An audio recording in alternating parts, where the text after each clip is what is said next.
नमस्कार, आदाब, सत श्री अकाल। दोस्तों, उर्दू की प्रारंभिक शिक्षा के पठन पाठन के इस कार्यक्रम में अब हम आ पहुँचे हैं 35वें भाग पे, 35th पार्ट। आज हम आपको 35वां भाग शुरू करेंगे। देखिए, जैसा कि पिछले हफ्ते आपने देखा कि दो अक्षर और उनका मिलान विभिन्न एराबों द्वारा, तो उसमें अ, आ, मद, ई और उ और ओ तक पहुँचे थे। आज हम आपको औ, ए और ए, ये क्या व्यवस्था होती है उर्दू में, किस तरह से ये आवाज़ें उत्पन्न की जा सकती हैं, पैदा की जा सकती हैं, किन्हीं दो अक्षरों को ले करके आगे बढ़ते हैं। तो देखिए, औ साक्षात स्वयं या औ की मात्रा। तो औ की आवाज़ निकालने के लिए उर्दू में जो व्यवस्था है वो ये है वाव। यानी वाव जो अक्षर है वो अपने आप में वी भी है और वी के अलावा ये ओ और औ की भी आवाज़ निकाल सकता है। जैसे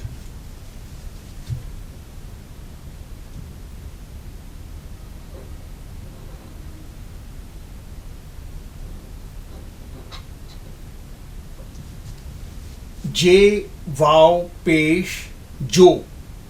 मगर यदि हम जे, जीम और वाव को ज़बर की मदद से मिलाएं, जीम, वाव, ज़बर, तो होगा जौ। जौ एक अनाज होता है। जीम, वाव, पेश, जो, मगर जीम, वाव, ज़बर, जौ। अभी देखिए, ये लाम का सिंबॉलिक,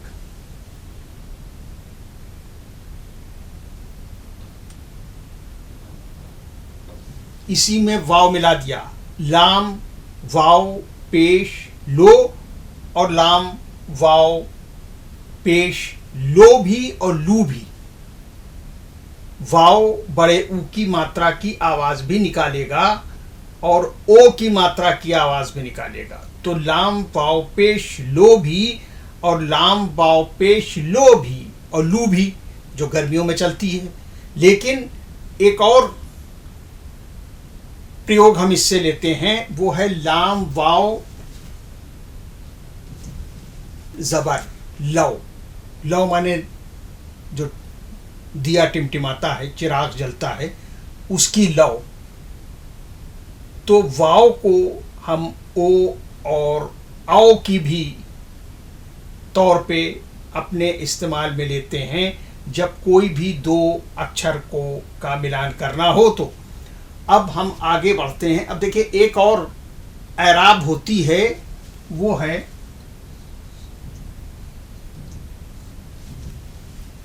ए। ए साक्षात खुद, और या फिर ए की, ये देखिए, ए की मात्रा, यानी अगर ये लकीर के ऊपर लगती है तो ये ए की मात्रा कहलाती है। ए की मात्रा।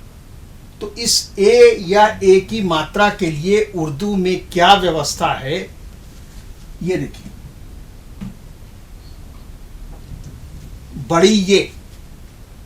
बड़ी ये के लिए हम ए और ए, मिसाल के तौर पे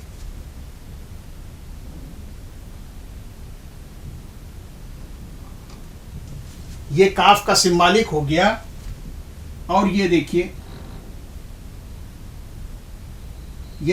बड़ी ये को पूरा कर दिया। काफ सिंबॉलिक में ही बड़ी ये जोड़ दी, ब्रेक नहीं किया उसे, उसी में बड़ी ये जोड़ दी। तो ये हो गया के।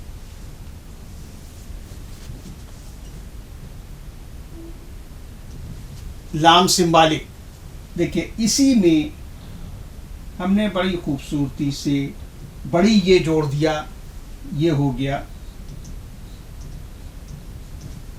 टेक ले। और इसी पे अगर हमने ज़बर लगा दिया तो अगर बड़ी ये के साथ जोड़ने पर किसी अक्षर को ज़बर के साथ जोड़ देते हैं तो वो ऐ की आवाज़ निकलती है, ऐ की।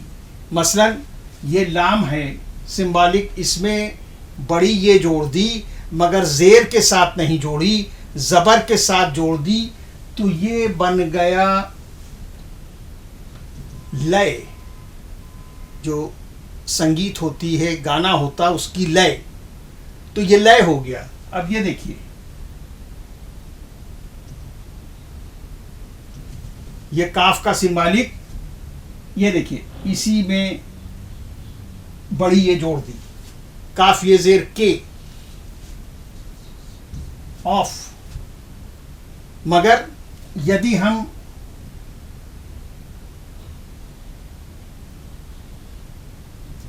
काफ में बड़ी ये जोड़ें और ज़बर के साथ जोड़ दें, ये देखिए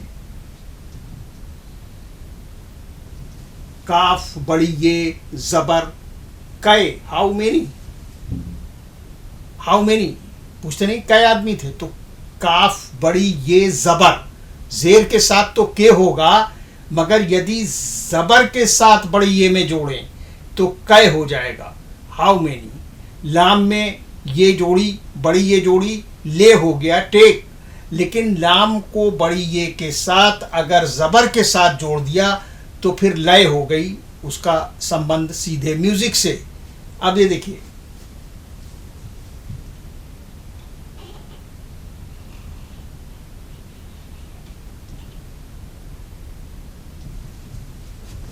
जीम बड़ी ये ज़ेर, जीम बड़ी ये ज़ेर जे, जे। अंग्रेजी का एक लेटर भी होता है जे, तो उसको अगर उर्दू में लिखेंगे तो इसी तरह लिखेंगे, जीम बड़ी ये ज़ेर जे। लेकिन अगर जीम को बड़ी ये में जोड़ा और ज़बर के साथ जोड़ा तो फिर जय, जय, यानी ये जे भी है और ये जय भी है। फिर वही बात आती है कि आप पिछले कॉन्टेक्स्ट के अकॉर्डिंगली मुंह खोलेंगे, आप पिछले संदर्भ के अनुसार ही मुंह खोलेंगे। जिस वक्त की यहाँ पर स्पीच देते देते पहुँच जाएंगे कि ये जे है या जय है, ये के है या कै है, ये ले है या लय है,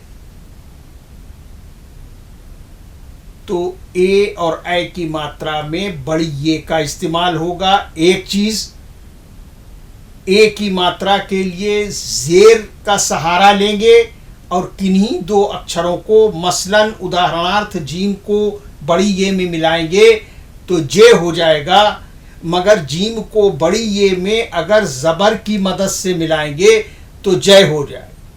काफ को बड़ी ये में मिलाएंगे तो के होगा ऑफ, इनके उनके, मगर काफ को बड़ी ये में ज़बर की मदद से मिलाएंगे तो कै हो जाएगा। तो ये थी उर्दू में ए और ऐ की व्यवस्था, दो अक्षरों के बीच में किस तरह से, लेकिन हिज्जे उसी तरह से लगाएंगे, काफ बड़ी ये ज़बर कै और काफ छोट बड़ी ये ज़ेर के, ऑफ, ऑफ। अगर उसी में ज़बर लगा देंगे तो वो कै हो जाएगा। तो ये हुई आ से लेके, इ से लेके, ई से लेके, ए से लेके ऐ तक की हर दो अक्षरों के मिलान की उर्दू की प्रक्रिया, जिसके तहत हमें हिज्जे भी लगाना पड़ेगा। लेकिन अगर आप हिज्जे नहीं लगाते हैं तो वहाँ पर उर्दू में ज़ेर ज़बर लगाए नहीं जाते हैं। बस ये है कि अगर कोई आपकी परीक्षा लेना चाहता है तो वो आपसे ये कह सकता है कि भैया इसकी हिज्जे लगा के बताओ। तो इस तरह से ये अब हम आपको आज पढ़ाएंगे दो अक्षर ऐसे जो हम पेश की मदद से जोड़ते हैं। जैसे अब आइए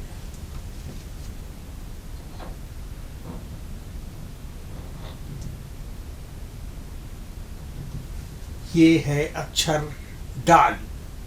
डाल और दाल अपने आगे वाले किसी अक्षर से नहीं मिलता है, तो ये देखिए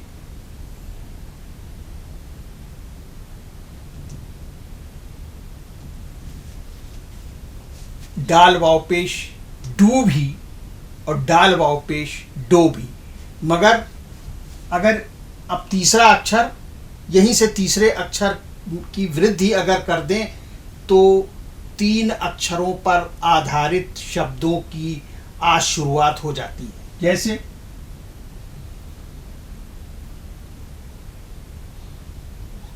ये डाल वाव पेश डो, लाम साकिन डोल। डोल। अब देखिए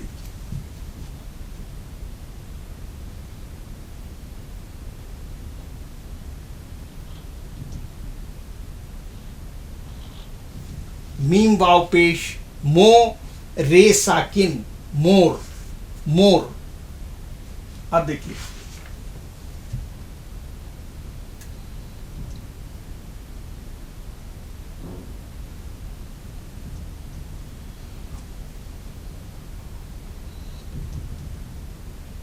अलिफ वाव पेश ओ, सीन साकिन ओस।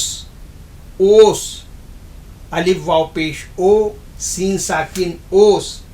अब देखिए अब आ की मात्रा या अलिफ से जुड़े हुए 3 अक्षरी शब्द, जैसे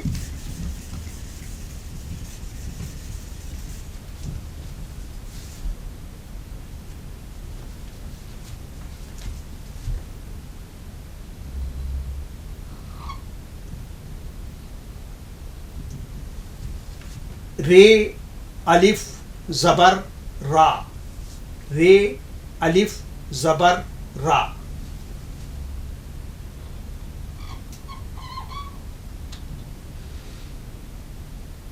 ये देखिए रे अलिफ जबर रा। ते साकिन। ते साकिन के मतलब ये कि यहीं पर इस शब्द को विराम लगेगा, तो वहां पर अंतिम अक्षर को हम साकिन कह के ख़त्म करते हैं। रे अलिफ ज़बर रा, ते साकिन रात।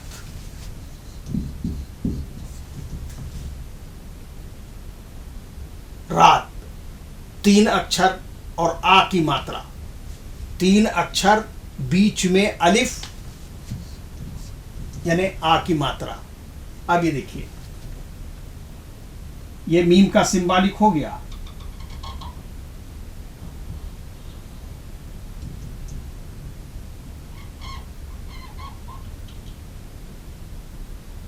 मीम अलिफ ज़बर मा, ते साकिन मात। जब पहलवान 2 खेलते हैं तो एक की मात होती, मात। अब ये देखिए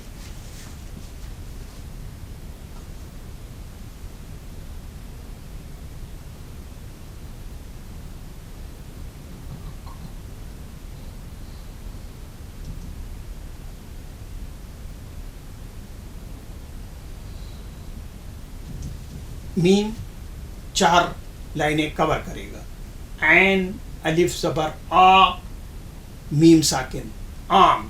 देखिए जनरल एक तो अलिफ मस ज़बर आ और मीम साकिन होता है। आम। आम वो होता मैंगो। मैंगो। लेकिन कहते नहीं कि ये तो आम आदमी है, आम जनता, तो ऐन से होता है। आम तो अलिफ से होता है, मगर आम ऐन से होता है। ये जो दिल्ली में जो गवर्नमेंट काम कर रही है वो भी आम आदमी पार्टी की है, तो वो अलिफ से नहीं है। ऐन अलिफ ज़बर आ, मीम साकिन आम मीन्स जनरल। जनरल तो वो होता है ऐन से। तो ऐन अलिफ ज़बर आ, और इसका फ़र्क भी साथ ही साथ उच्चारण भी सही करते चलेंगे तो आपको आम में और आम में फ़र्क इसी स्तर से समझना है और समझ के उसी समझ के अनुसार आपको उच्चारित करना है, तब जाके यहीं से सही शुरुआत हो सकेगी। तो ऐन अलिफ ज़बर आ, मीम साकिन आम। अब ये देखिए,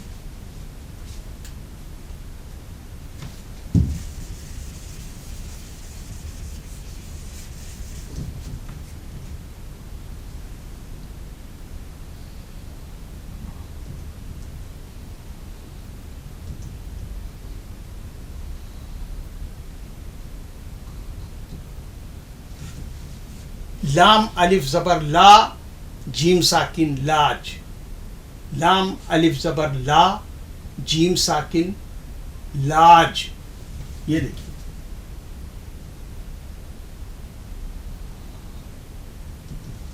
सीन अलिफ ज़बर सा,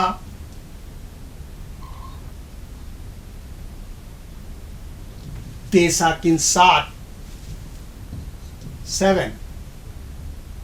तो ये थे 3 अक्षरों पर आधारित कुछ उदाहरण बड़ा आ या बड़े आ की मात्रा को लेकर। अब देखिए, आगे बढ़ते हैं। अब 2 चीज़ें हैं। एक तो लाम के साथ जब अलिफ लगता है तो ये देखिए इस तरह से, ये पूरा लाम नहीं बनाया, इसी में ऊपर से ये लाम अलिफ कहलाता है। लाम अलिफ एक ही में लाम बनाया, ज़रा सा घूमा, उसी में जाके दूसरा अलिफ भी बिठा दिया। और एक चीज़ और भी है जो एक चीज़ नहीं बल्कि 2 चीज़ें। ये देखिए,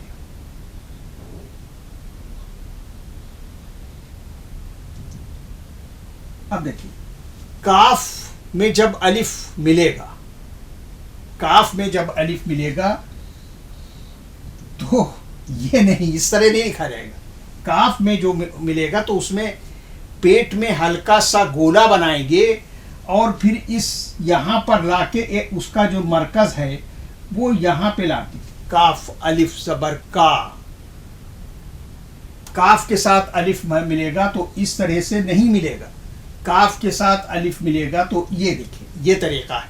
इसी तरह से गा, तो गाफ के साथ जब अलिफ मिलेगा तो ये देखिए, ये गाफ आया और ये जो 2 मरकज हैं वो यहाँ पर आकर के इसके यानी कलेजे के पास में ये गा। तो काफ अलिफ, लाम अलिफ, ये 2 डिफरेंट हैं आकृति में।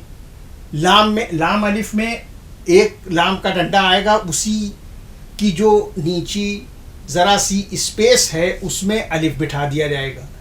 काफ में इस तरह से नहीं बनाया जाएगा बल्कि एक गोला बनेगा बीच में और डंडा अलिफ का जाएगा और उसी में जाके बीच में उसकी जो ये छाती टाइप है, ये यहाँ पे ये मरकज़ बिठाल देंगे।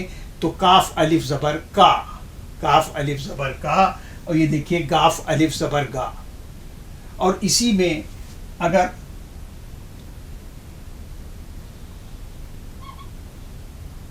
लाम बढ़ा दिया गया तो गाल, गाल। अब इसी में देखिए ये जो है लाम अलिफ है ही है, और ये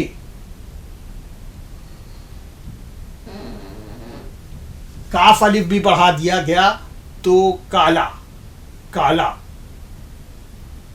ये देखिए, ये काफ अलिफ और ये लाम अलिफ दोनों मिला दिए गए, काला। और ये देखिए लाम अलिफ और फिर लाम साकिन, लाम अलिफ ज़बर ला, लाम साकिन लाल, लाल। ये देखिए, ये लाल, ये काला। तो अलिफ जिन 2 अक्षरों से या जिन 3 अक्षरों से मिलके कोई ख़ास आकृति बनाता है उसमें लाम अलिफ है। लाम का ये सिंबॉलिक लाए, उसी में बीच में अलिफ। इसी सूरत से जब काफ बनाएंगे तो ये गोला बनाएंगे और उसके बाद अलिफ खींचेंगे और उसकी जो ये पोर्शन, ये जगह जो होगी इसमें लाके काफ का, अगर काफ है तो एक मरकज और अगर गाफ है तो दो मरकज। तो काल और गाल ये दोनों आपने सीखे। अब आगे बढ़ते हैं और कुछ हम पेश के उदाहरण लेते हैं। मसलन अब ये देखिए, सबसे पहले आ जाते हैं महीने पर।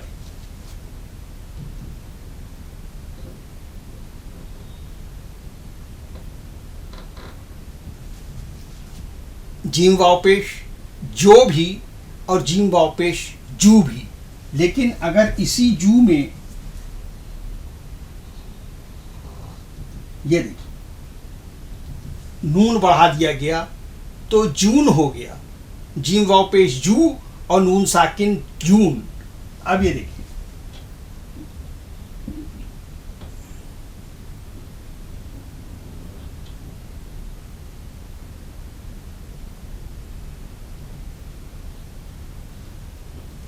चे वाव पेश चो, रे साकिन चोर। और देखिए अब औ की मात्रा का भी एक उदाहरण लेते हैं।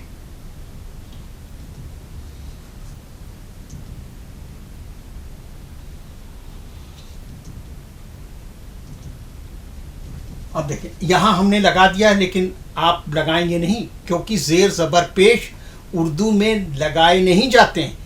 लेकिन यहां पे चूंकि एक ही अक्षर। अब देखिए काफ वाव जबर कौ, को नहीं हो गया। काफ वाव जबर जानबूझ के हमने लगा भी दिया। काफ वाव जबर कौ, नून साकिन कौन, कौन। तो ये आपकी मस्तिष्क की प्रैक्टिस पर होगा और ये डिसीजन विद इन क्षणों में ये निर्णय आपको लेना पड़ेगा कि यहाँ पे कौन पढ़ना है या कौन पढ़ना हो। वैसे भी कौन, जैसे कि मेहंदी वगैरह का कोई कौन ओन हो तो वहाँ पे तो वो इस्तेमाल हो जाएगा, लेकिन आम तौर पे ज़बर ही लगेगा। काफ वाव ज़बर कौ, नून साकिन कौन। जीम वाव पेश जू, नून साकिन जून।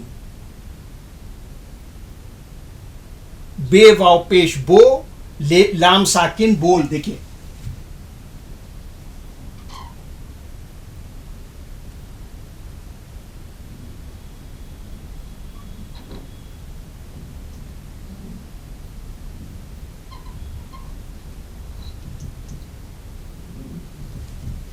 बे वाव पेश बो, लाम साकिन बोल। स्पीच बोल। एक चीज और समझ लीजिए कि वाव यानी ओ की मात्रा या बड़े ऊ की मात्रा के लिए वाव में जब उससे पहले वाले अक्षर का कोई शोषा जुड़ेगा, जैसे मीम के साथ जब जुड़ता है तो डायगोनल होता है, लेकिन वाव के साथ बहुत इंपॉर्टेंट चीज़ है, ख़त्म करने से पहले इसको अपने दिमाग में बसा लीजिए कि वाव के साथ पिछले अक्षर का जो सिंबॉलिक जुड़ेगा वो हमेशा 90 डिग्री पे होगा। 90 डिग्री पे। जैसे बे है तो बे का शोषा तो ये भी है, बे का शोषा ये भी है और बे का शोषा ये भी है। तो वाव के साथ जो है वो जब शोषा जुड़ेगा तो वो वर्टिकल होगा, वर्टिकल होगा। और वो उसी में देखिए ये आप महसूस करेंगे कि ये सहूलत भी है, वर्टिकल ला करके और उसी में वाव में घुमा दिया उसको। तो बे वाव पेश बो हो गया या बे वाव पेश बू भी हो गया, बैड स्मेल। लेकिन यहाँ पर जो शोषा बे के सिंबॉलिक के लिए या ते के सिंबॉलिक के लिए, जैसे तौल लिखना आपको, तो वो शोषे ज़्यादातर वर्टिकल यूज होंगे। वाव के साथ उसके पहले अक्षर के सिंबॉलिक के तौर पर प्रयोग होने वाले शोषे प्रायः लंबवत होते हैं, वर्टिकल। Thank you.